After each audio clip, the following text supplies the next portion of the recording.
فيلم النهاردة بيتكلم عن قصة حقيقية حصلت بالفعل في مدرسة اسمها مدرسة ماي بروك مع مدرسة جديدة اسمها جاستن، وهي رايحة فصلها زي كل يوم، والغريب انها ما بتلاقيش ولا طالب موجود غير طفل واحد اسمه أليكس. اما ال17 الباقيين ملهمش اي اثر، مع ان باقي طلاب المدرسة موجودين عادي. ولما بيحاولوا يعرفوا ليه ال17 طفل دول مجوش، بيكتشفوا انهم كلهم خرجوا ليلة امبارح من بيوتهم الساعة 2:30 بالظبط في نص الليل، وفضلوا يجروا في الشارع لحد ما اختفوا في الظلام بدون ما يبان لهم اي اثر. وتاني يوم جت الشرطة تحقق في الموضوع، ولما راجعوا كاميرات المراقبة شافوا كل الاطفال خارجين بيجروا من بيوتهم بنفس الطريقة وفي نفس التوقيت، لكن الكاميرا ما صورتهمش هم اختفوا فين او مشيوا ازاي. وللاسف بعد الكارثة الفظيعة دي اتقفلت المدرسة لمدة شهر، واستمر التحقيق مع كل المدرسين وبالاخص جاستن لانها مدرستهم الوحيدة، لكنهم ما قدروش يوصلوا لأي نتيجة، فاضطروا يفتحوا المدرسة تاني وعملوا اجتماع مع أولياء الأمور وبدأوا يناقشوا الحادثة اللي حصلت، وبيطلبوا من الأستاذة جاستن تطلع وتقول رأيها وتبرر موقفها الصعب لأن الكل شاكك فيها هي. ولما هي بتطلع وبتبدأ تتكلم، للأسف أولياء الأمور مش بيدوها فرصة، وبيبدأوا يهاجموها بإنها مجرمة وإن هي ورا اللي حصل. فبيتدخل المدير ماركوس وبينهي الاجتماع وبيخرجها من المدرسة بصعوبة، لأن أولياء الأمور كانوا هيفترسوها حرفيا. وبيفضل معاها لحد ما بيركبها العربية وبينصحها ما تباتش الليلة دي في بيتها، والأفضل إنها تبات عند حد من قرايبها.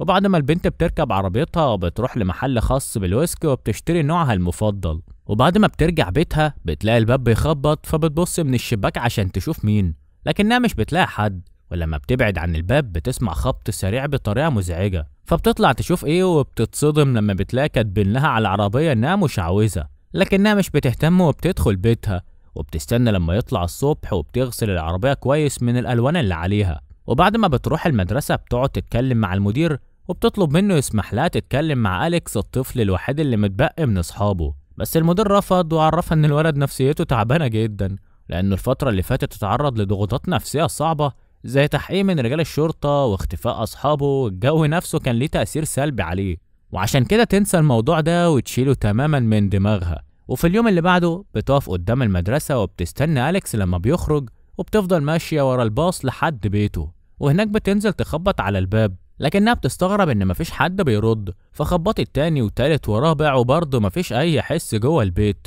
والبيت فاضي تماما مفيهوش اي حركة كأن مفيش حد عايش فيه. فاخدها الفضول وفضلت تلف حوالين البيت وتحاول تشوف هل فعلا في ناس عايشين جوه ولا لا.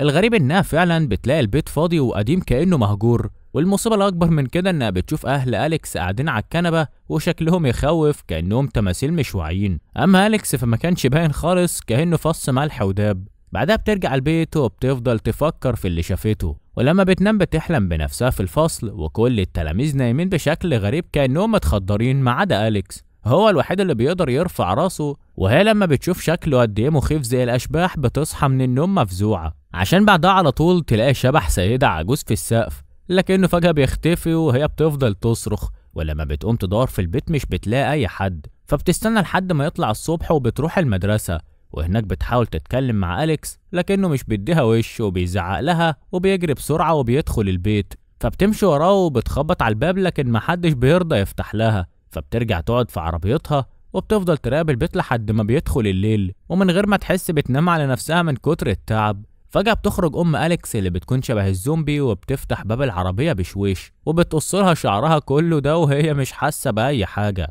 ولما بيجي الصبح بنروح لمهندس اسمه ريتش مش عارف ينام من قلبه اللي وجعه لأن ابنه من ضمن ال17 طفل اللي اختفوا، وبيفضل ريتش كل يوم يراجع كاميرات المراقبة ويتفرج على الفيديو بتاع ابنه وهو خارج من البيت، وبيحاول يحل اللغز لكنه مش بيوصل لأي حاجة. بعدها بيروح لقسم الشرطة وبيسألهم إذا كانوا عرفوا أي حاجة عن ابنه ولا لأ، لكنهم مش بيكونوا وصلوا لأي جديد. فبيرجع بيته وهو حزين ويائس، وفي نص الليل بيسمع صوت ابنه ماسيو بيتحرك في البيت، فبينزل يشوفه وبيلاقيه بيفتح الباب وبيجري لحد بيت عيلة أليكس، وفجأة بيختفي تماما جوه البيت، وفوق البيت بيظهر مسدس عليه رقم 217، وده بيكون نفس الوقت اللي اختفوا فيها الأطفال بالظبط. وبيدخل البيت بيلاقي أليكس نايم في سريره مش بيتكلم، فبيفضل يعيط وبيعتذر منه عشان ما قدرش ينقذه. فجأة بيتحول ابنه الشبح وبيصحى ريتش من النوم مفزوع، ومن هنا بياخدوا الفضول وبيبدأ يبحث ويدور ويحل لغز اختفاء ال17 طفل بنفسه. تفتكروا هيقدر يوصل لحاجة؟ تعالوا نشوف.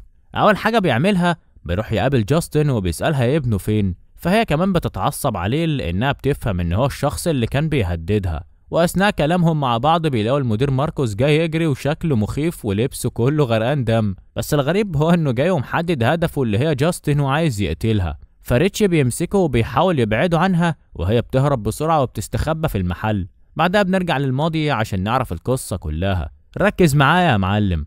وفي يوم من الايام بنشوف حرامي اسمه جيمس بيدخل يسرق بيت من البيوت، والبيت ده للاسف بيكون بيت عيله أليكس. واول ما نزل وشاف اهل الطفل اللي قاعدين على الكنبه خاف جدا، لكنهم ما اتحركوش من مكانهم، وهو من طمعه حاول يكمل سرقه مره تانية لحد ما فتح باب القابو. وهنا كانت الكارثه، وشاف ال17 طفل اللي بيكونوا واقفين كلهم بطريقه معينه وجنب بعض وفاقدين الادراك تماما. فهو اول ما شافهم خاف وطلع على فوق على طول عشان يلاقي اهل أليكس اتحركوا من مكانهم وكانوا عايزين يقتلوه، لكنه باعجوبه قدر يهرب من البيت وراح يبيع شويه المعالق اللي قدر يسرقهم. وفي المحل شاف صورة ال17 طفل وعرف من الإعلان إن اللي هيلاقيهم هياخد مكافأة $50,000، فعلى طول راح لمركز الشرطة عشان يبلغ وياخد المكافأة. بس من سوء حظه إن بول كان موجود، وأول ما شافه جري وراه لحد ما قبض عليه. فجيمس قال له إنه عرف مكان الأطفال وجاي عشان يبلغ، وطبعا بول ما كانش مصدقه وأخده وحطه في العربية عشان ياخده للمكان اللي هم فيه. وهناك نزل بول لوحده وساب جيمس متكلبش في العربية، وفضل قاعد جوه البيت ما خرجش منه لحد نص الليل. فجأة خرج من جوه وهو زي الوحش المفترس وجرى على جيمس ودخله جوه البيت بالعافية، عشان بعدها نروح لماركوس مدير المدرسة. وهناك بيكون في انتظار جدة أليكس اللي بتوصل بعد ثواني وشكلها بيكون مرعب، وواضح قوي انها انسانة مش طبيعية، وبتكون جاية عشان تتناقش مع المدير في وضع أليكس النفسي. لكن المدير بيرفض يتكلم معاها، خصوصا انها مش وصية عليه بشكل قانوني، والمفروض ان اللي يطمن عليه او يناقش اي حاجة تخص الولد لازم يكون يا الام يا الاب. فالجدة بتتضايق جدا وكان هان عليها تقتله. ولما بيجي يوم السبت اللي هو يوم الاجازة بيكون ماركوس قاعد في بيته بيتغدى مع ابنه في امان الله. فجأة بيلاقي الباب بيخبط، ولما بيفتح بيلاقي الجدة المزعجة اللي بتعتذر منه، بتقوله انها جايله من سفر وتعبانة قوي ومحتاجة تشرب كوباية مية. فبيسمح لها بالدخول وهو مدي الامان، ما يعرفش ان ده هيكون اخر يوم في حياته. وبعد ما بتدخل الشيطانة بتطلع من شنطتها غصن شجرة وبتجرح ايديها، فبيقرب منها جو ابن ماركوس عشان يشوف جرحها ويطمن عليها. فراحت هي بالمقص اللي معاها قصت خصلة من شعره ولفتها على الغصن. فمرة واحدة اتحول ماركوس وهجم على جو، فضل يضربه براسه لحد ما قتله. بعدها شالت شعر جو من على الغصن وحطت مكانه شعر جاستن. فخرج ماركوس من البيت زي المجنون مش شايف قدامه لحد ما وصل عند جاستن، وقبل ما يهجم عليها لقى ريتش واقف في طريقه بيحاول يبعده عنها، لكنه ما كانش شايف غيرها وبيجري وراه زي الصاروخ بطريقه دفاعيه محدد هدفه. لكنها بتقدر تهرب منه وبتركب العربيه عشان بعدها هو كمان يجري وراه تاني. فجأة وفي نص الطريق بتظهر عربية وبتخبطه وبتخلص عليه. بعدها بنشوف جاستن وريتش بيتحقق معاهم في اسم الشرطة، وبعد ما بيخرجوا بيطلب منها ياخدها يوصلها في طريقه. وهم في العربية بيبدأ ريتش يتكلم معاها وبيقول لها انه اخد باله من حاجة غريبة، وهي ان الطريقة اللي ماركوس كان بيجري بيها هي نفس الطريقة اللي ابنه خرج بيها من البيت وجري ناحية البيت ده. ولما بيوريه على الخريطة البيت اللي ابنه جري ناحيته بتعرفوا ان البيت ده يبقى بيت أليكس. بعدها بنرجع للماضي مرة كمان وبنروح لأليكس وبنشوفه هو خارج من المدرسة، وكل التلاميذ بيفضلوا يتنمروا عليه انه طيب وهادي وكيوت في حاله، يعني ملوش دعوة بحد. وفي يوم من الأيام بيرجع من المدرسة زي كل يوم، وساعتها بيشوف جدته وأم أبوه جاية تقعد عندهم بعد ما خرجت دار المسنين اللي كانت عايشة فيه. لكن طبعا أم أليكس ما كانتش موافقة على الوضع ده، وفضلت تقول لجوزها يرجع أمه تاني لدار المسنين. فأليكس أخد الفضول وفتح الباب وبص على جدته اللي كانت طارحة في الفراش وفي علامات غريبة على جسمها ومش قادرة تتحرك من كتر التعب والمرض. وتاني يوم أبوه وصله المدرسة عادي جدا، لكنه مرجعش عشان ياخده آخر اليوم. فالولد بيضطر يرجع مشي لحد البيت، وهناك لقى أبوه وأمه قاعدين مكانهم على الكرسي في ثبات تام، ولا بيتحركوا ولا بيتكلموا ولا حتى بيبربشوا بعينيهم. فالولد كان مستغرب، وفجأة لقى جدته المريضة واقفة قدامه صحتها كويسة زي الأسد، وحاولت تغلوش عليه بالكلام وطلبت منه يقعد ياكل معاها، لكنه كان مقروف منها وزعلان على أبوه وأمه فسابها وطلع ينام. وتاني يوم الصبح نزل من اوضته لقاهم لسه قاعدين مكانهم زي ما هو شافهم امبارح، ووشهم كان شاحب وعيونهم حمرة كأن جسمهم في العالم بتاعنا ومخهم في عالم تاني خالص، مش واعيين بأي حاجة وفاقدين الإدراك. المهم ان الجدة الشيطانة قعدت مع الولد وطلبت منه يوعدها قبل ما يروح المدرسة ما يقولش لأي حد أي حاجة عن اللي حصل لأبوه وأمه، ولا يقول كمان ان هي جت عاشت معاهم. فالولد بيسكت ومش بيوعدها، فبتروح الجده مطلعه غصن الشجره ولفت عليه شعر اهله، وبمجرد ما قسمت الغصن نصين راحوا هما الاتنين ماسكين السكاكين وبداوا يطعنوا نفسهم في وشهم. فالولد يعني حاول يوقفهم لكنه معرفش، فاضطرت الجده توقفهم وقالت له شفت اللي حصل ده انا اللي عملته، واقدر اتحكم فيهم واخليهم يقتلوا نفسهم. ومش كده وبس، ده لو امرتهم يقتلوك انت نفسك هيعملوا كده من غير ما يحسوا. وسألته هيوعدها ولا لا، فوعدها والدموع مالية عينيه والخوف معشش جوه قلبه. ست مرعبة شبه الشياطين حولت حياتهم لجحيم، والمفروض ان بعد كل ده أليكس بيكون مجبر يعيش معاها، وبيشوفها وهي بتعمل طقوس شيطانية غريبة كل يوم وبترجع دم من بقها وبتفهمه انها مريضة، وعشان تخف لازم يجيب لها بعض الحاجات من مستلزمات اصحابه، لان الحاجات دي هي اللي هتخففها، ولو خفت هترجع بيتها. فهو فرح ومصدق انها هتمشي وتخرج من حياتهم، وبكده ابوه وامه هيرجعوا طبيعيين زي الاول وحياتهم هتبقى سعيده زي زمان. وفعلا لما راح المدرسه سرق لها الاستيكرات بتاعه ال17 طفل، وهي ربنا ينتقم منها عملت عليها طقوس شيطانيه وقدرت تجذبهم وتخليهم يخرجوا كلهم وبيتهم في وقت واحد ويجروا بدون وعي لحد بيتها.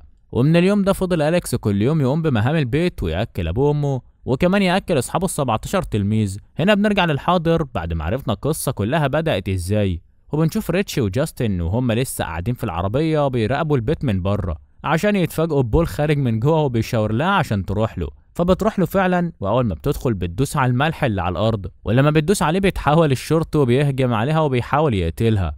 اما جيمس فبيتحول هو كمان وبيهجم على ريتش اللي كان كل ما يضربه ويفقد الوعي يرجع جيمس يقوم تاني في اقل من دقيقة، لحد ما في الاخر بيكسروا باب القبو وهما بيضربوا في بعض. هنا ريتش بيشوف الاطفال. اما جاستن فبتحاول تفوق بولي اللي كان عايز يقتلها، وفي الاخر اضطرت تسحب منه مسدس ضربته طلقه في مخه وخلصت عليه قبل ما يقتلها، وعلى طول بتروح لريتش وبتضرب طلقه في دماغ جيمس وبتنقذه منه، وبتطلع بعدها تدار على أليكس. اما ريتش فبينزل يدار على ابنه، ووسط الاطفال فجاه بيلاقي الشيطانه بتهجم عليه وبتقدر تسيطر على عقله بسحرها وتحوله هو كمان لشخص متوحش وشرير، وهجم على جاستن وحاول يقتلها. اما أليكس فكان لسه بيهرب من ابوه وامه اللي بيحاولوا يقتلوه هو كمان، فدخل بسرعه يستخبى في اوضه جدته اللي كانت بتعمل فيها الطقوس الشيطانيه، وهناك اخد خصله من شعرها ولفها على غصن من الاغصان زي ما كان بيشوفها بتعمل بالظبط. فخرجوا الاطفال يجروا ورا الساحره لحد ما مسكوها وقطعوها حتت وحولوها لاشلاء حرفيا. وبمجرد ما ماتت رجع ريتش لطبيعته واهل أليكس هديوا،